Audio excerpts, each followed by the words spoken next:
J'ai une abonnée qui m'a écrit et il m'a dit: Myriam, merci pour ce livret 6 indices à prendre au sérieux dans la vie du couple. Ce livret est en train de m'aider à préparer mes fiançailles. Je bénis Dieu pour sa vie et aujourd'hui, nous allons aller pas à pas dans les indices que j'ai écrits dans ce livret. Tu veux en savoir plus? Alors, à tout de suite!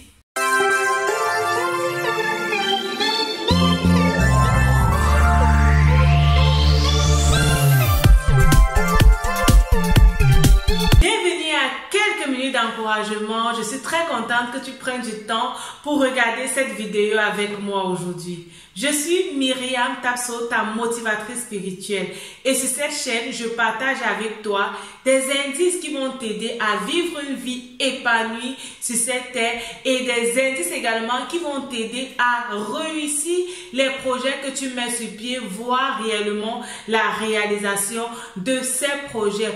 Aujourd'hui, nous parlons mariage. J'ai reçu le message d'une abonnée qui m'a dit: Myriam, merci pour ce livret que tu as mis sur pied. Merci pour ce livret parce que ce livret est en train de m'aider à bien préparer mes fiançailles. Nous savons la période des fiançailles, ce n'est pas du tout une période à prendre à la légère.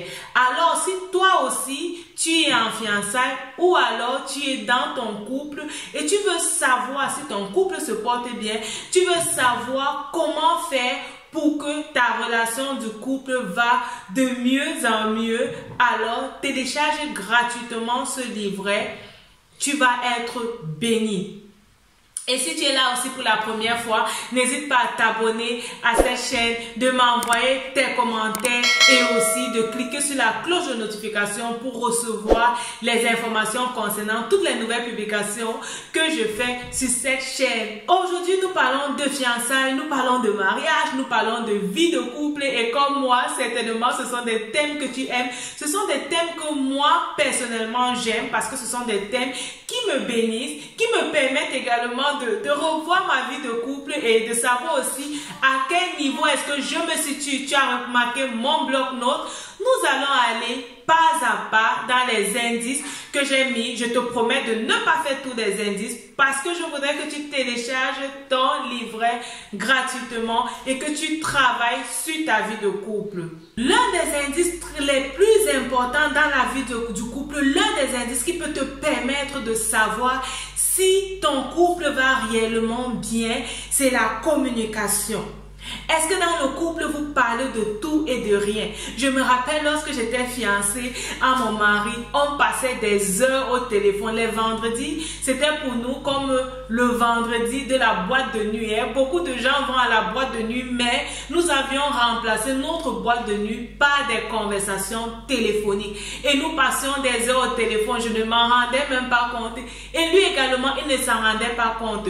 Demande-nous de quoi est-ce qu'on parlait. Je ne peux pas te dire. On parlait de tout et de rien. On prenait juste plaisir à parler.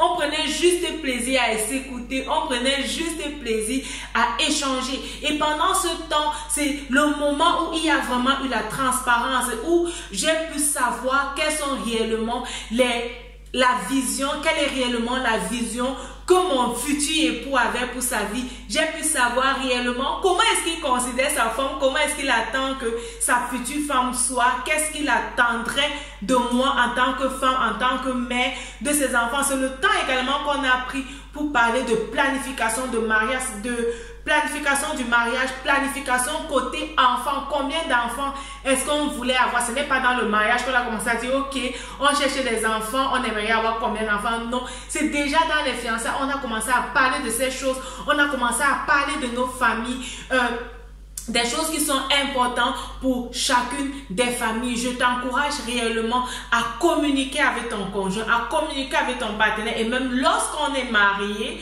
on communique, on parle de tout et de rien, des blagues, du boulot, comment est-ce que ça se passe, qu'est-ce qu'on a vu dans le train, qu'est-ce qui s'est passé et tout. On parle de tout et de rien. Un couple qui communique bien, c'est un couple qui est en santé.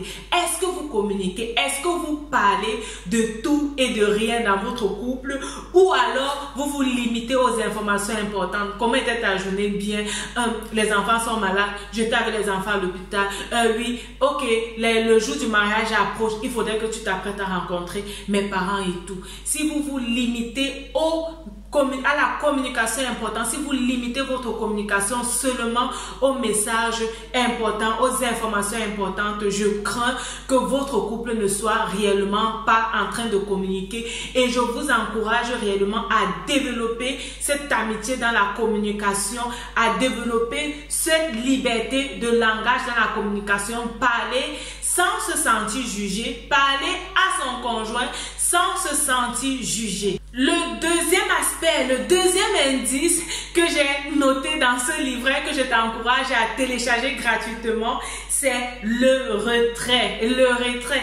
Il y a des couples, quand le mari rentre, il reste dans sa chambre, après il descend, il mange, il met la télé, il regarde son journal. Je me rappelle de cette histoire, un papa qui a demandé à son fils de faire un peu comme lui. Ils ont changé de rôle, ils ont dit ok, maintenant c'est toi le papa, agis un peu comme le papa. Il a vu le fils est rentré, le fils a retiré les chaussures, le fils s'est mis à table comme s'il voulait manger. Après, il s'est assis devant la télé et il a commencé à zapper, à zapper, à zapper. Et le père s'est rendu réellement compte que c'est comme ça qu'il était dans sa maison. Le retrait détruit les couples. Le retrait détruit ton couple. Que tu sois dans les fiançailles, que tu sois dans le mariage, le retrait, c'est un indice qui montre en fait que vous n'appréciez pas votre présence mutuelle. Vous n'appréciez pas le temps que vous passez ensemble. Vous n'appréciez pas en fait la compagnie de l'autre. Il y a des gens qui vont rester au boulot et ils vont toujours trouver des raisons pour rentrer tard, soit rester au boulot, sortir du boulot, aller rendre visite à tout le monde, sortir du boulot, aller dans des discothèques, sortir du boulot, aller dans des buvettes pour prendre un pot, traîner au boulot. Ça, ce sont des indices en fait qui vont te montrer que tu n'apprécies pas la compagnie de ton conjoint. Quelqu'un qui apprécie la compagnie de ton conjoint, dès que le travail finit, prend son sac, il est le premier à être dehors. Il est le premier à rentrer à la maison. Il est le premier à venir passer le reste de la soirée avec ses enfants. Quelqu'un qui apprécie la compagnie de son conjoint ne passe pas du temps devant le téléphone, devant l'internet et tout, surtout pour nous les entrepreneurs. Parfois on est plongé dans nos ordinateurs en train de faire des recherches, en train de créer à nos partenaires. Causez seulement avec nos clients, causez seulement avec nos partenaires et non avec notre conjoint. Regarde l'aspect retrait. Est-ce que vous passez du temps ensemble? Est-ce que vous aimez passer du temps ensemble? Ou alors l'un de vous préfère passer plus de temps avec des amis qu'avec le conjoint? Ça, c'est un aspect à regarder. Et à travailler ensemble, oui, le travail ne se fait pas seul. Le couple, ce n'est pas l'affaire d'une personne, c'est l'affaire de deux personnes. Donc ça, c'est un travail que vous allez faire ensemble pour que le couple puisse être épanoui. Alors, nous allons parler d'un autre aspect également que tu auras dans ce livret, c'est l'aspect des projets. Lorsque j'ai parlé de mes fiançailles, déjà pendant les fiançailles, on faisait les projets. Les projets se font à deux. Le projet n'est pas une affaire d'une seule personne dans le couple. Donc, je t'amène alors à regarder, est-ce que dans votre couple, vous fixez les projets ensemble? Peu importe le projet, que ce soit pour épargner de l'argent, que ce soit la gestion des finances dans le couple, que ce soit l'éducation des enfants, que ce soit même l'entretien de la maison, que ce soit les projets pour la famille. Est-ce que vous allez avoir une plus grande maison? Est-ce que vous allez déménager? Est-ce que vous allez changer de ville? Est-ce que vous allez, le mari ou la femme doit chercher un autre boulot? Ça, ce sont des projets qui se règlent à deux et non seul. Dans le couple, on ne doit pas avoir un esprit de compétition. Dans l'esprit de compétition, en fait, chacun recherche son intérêt. Chacun veut que ses projets à lui puissent être réalisés. Chacun veut avoir un profit seul. Mais dans le couple, on parle de profit de la famille, le profit de la relation. Est-ce que ce que nous voulons faire concourt au bien de la relation? Est-ce que ce que nous voulons faire concourt à l'épanouissement de notre couple? Alors, ça, ce sont les choses que vous allez voir ensemble. J'ai parlé de plusieurs autres choses dans ce livret. J'ai parlé du rapport sexuel qui est aussi quelque chose de très important. J'ai parlé du partage de tâches. Je t'encourage réellement à télécharger encore aujourd'hui gratuitement ce livret et à prendre du temps avec ton conjoint, à travailler, voir les questions, travailler, connaître à quel niveau est-ce que vous vous situez maintenant, que tu sois en fiançailles, que tu sois en fréquentation, tu es en compagnie de quelqu'un avec qui tu aimerais réellement avoir des projets du mariage et des projets à long terme. Alors, vous pouvez également travailler avec ce livret. C'est clair qu'il y aura des aspects que vous ne pourriez pas encore en parler, comme le rapport sexuel. Ça, ce sont des aspects qui se passent uniquement après le mariage. Dans ces aspects, peut-être vous ne pourriez pas encore examiner la fréquence et tout, mais vous pourriez peut-être déjà en parler, ok? Donc, et les partages de tâches, par exemple, si vous ne vivez pas encore ensemble, ce serait vraiment difficile de pouvoir juger cet aspect-là. Mais les questions vont également vous orienter pour vos aspects des projets. Comment est-ce qu'on aimerait que le partage de tâches se fasse dans la famille? Comment est-ce qu'on aimerait diriger la famille? Donc, je vous encourage réellement à prendre du temps, à télécharger ton livret.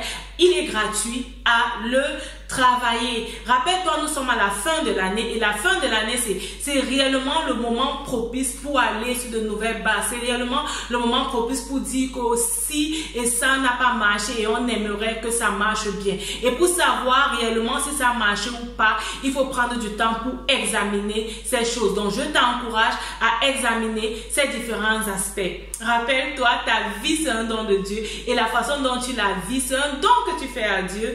Que Dieu te bénisse et on se dit à la prochaine. Bye bye.